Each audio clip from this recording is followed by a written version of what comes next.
मी railway आणणार, तर शेतकऱ्यांना दिवसा वीज पाहिजे. एकही MIDC तालुक्यात नाही आहे. जसं लोकसभेला घडलं तसं जिल्ह्यातल्या विधानसभेत बी घडू शकतं.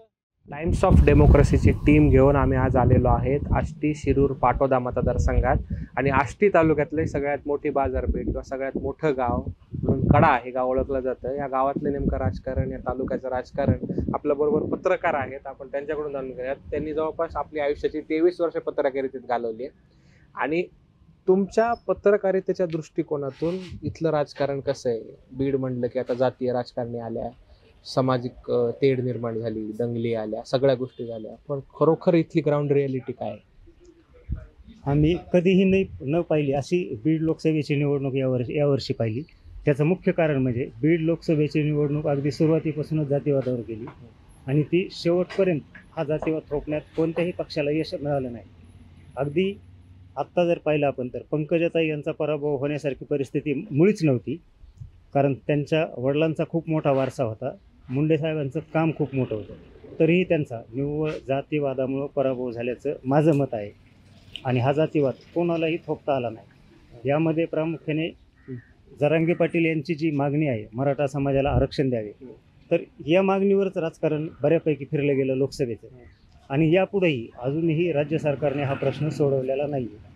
त्यामुळे येत्या विधानसभेलाही मनोज जरांगे पाटील यांच्या आरक्षण मुद्द्याचा निश्चितच फटका बसण्याची दाट शक्यता आहे. तुमच्या भागाची विकास कामं कोणती पेंडिंग आहे? काय मूलभूत अडचणी आहेत? गरजा काय आहेत? मूलभूत अडचणी म्हणलं तर कायमस्वरूपी सिंचनाची योजना तालुक्यात हवी पाहिजे.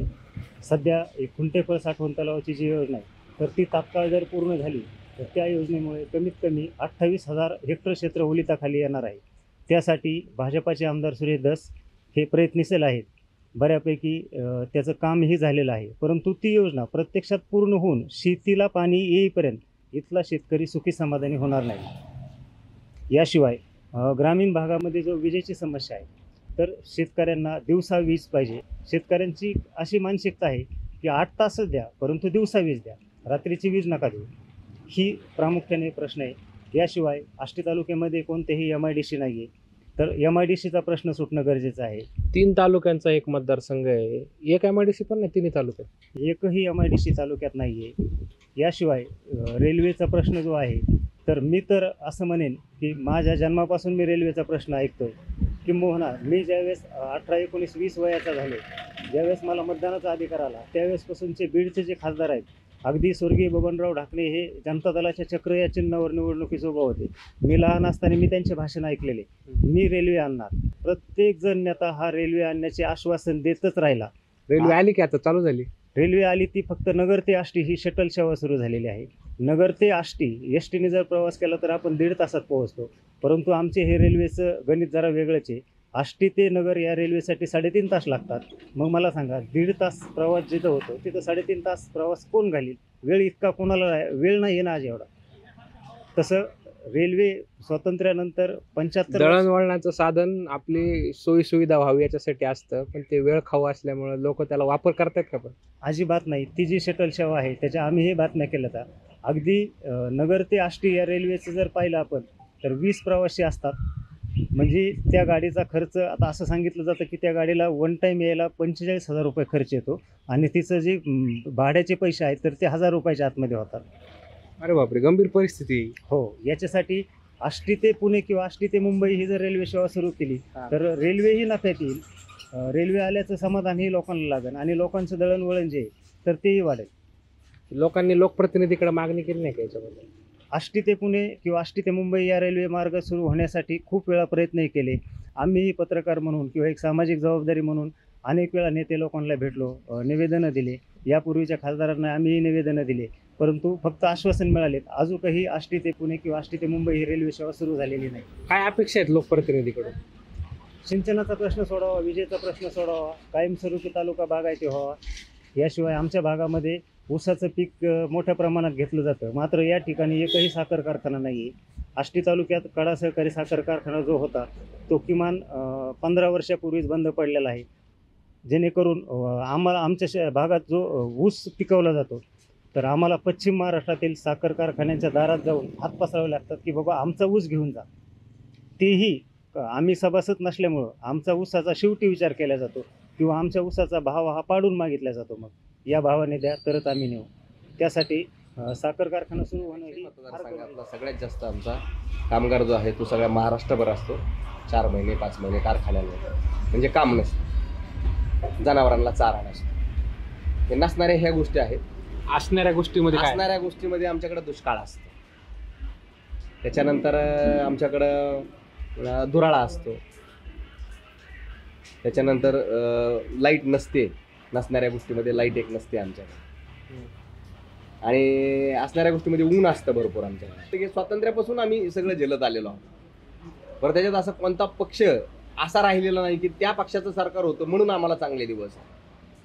याच्यापूर्वी काँग्रेस राष्ट्रवादीचं सरकार असायचं, राष्ट्रवादीच्या अगोदरही काँग्रेसच फक्त असायचं.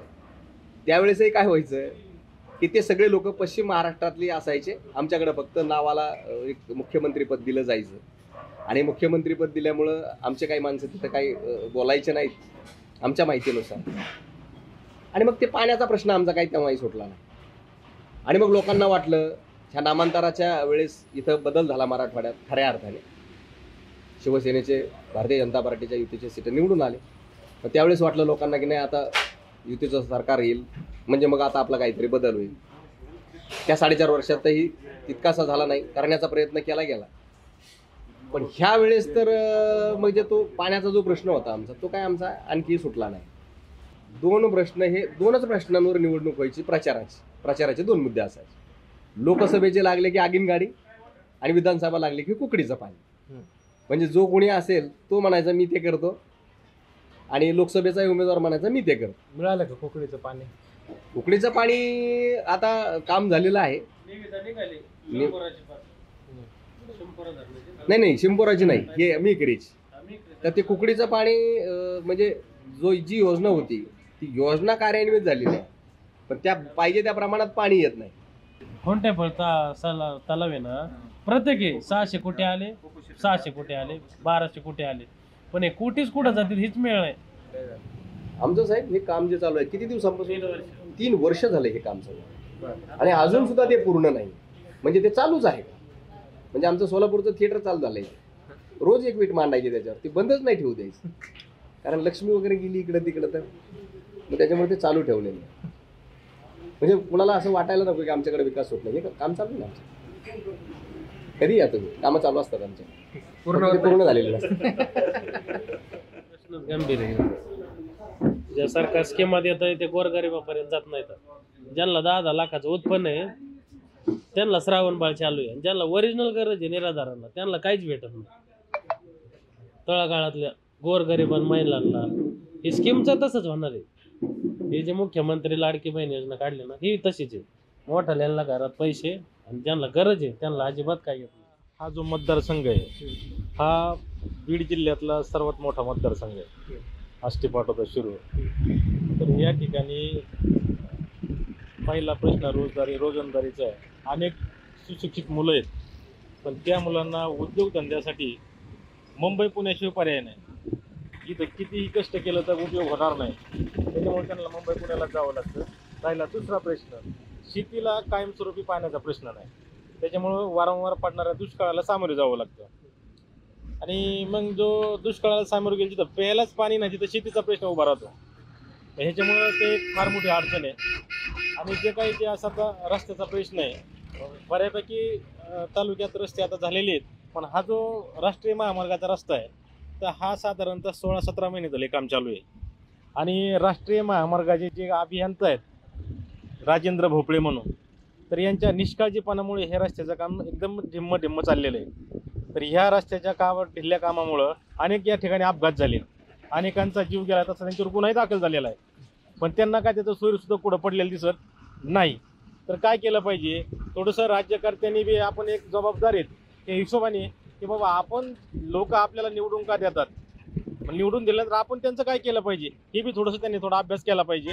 आणि सतत सारखं त्यांना काय निवडून द्यायचं, पण लोकांनी बी ह्यावेळेस थोडासा बदल केला पाहिजे असं मला वाटतं. बीड लोकसभेला बदल केला तसा बदल म्हणताय? नाही, होऊ शकतो. बीड जसा कसं असतं बघा, आता आपण सगळे शिकलेले आहेत, सगळे आपल्यापेक्षा जो अडाणी मतदार आहे तो अत्यंत चाणक्य आहे. कारण विषय कसा राहतो, कोणीही कितीही जरी प्रस्थापित राजकारणी असला, एकदा सर्वसामान्य मतदारांनी मनावर घेतलं की त्याला बरोबर ते डोक्यावर टाकून देतात. त्याच्यामुळे तिथं काय तडतोड केली जात नाही. जसं लोकसभेला घडलं तसं जिल्ह्यातल्या विधानसभेत बी घडू शकतं, त्याला सांगता येत नाही ना. आणि जर अशीच परिस्थिती राहिली तर प्रत्येक मतदारसंघात प्रस्थापितांना फार मोठे धक्के बसतील.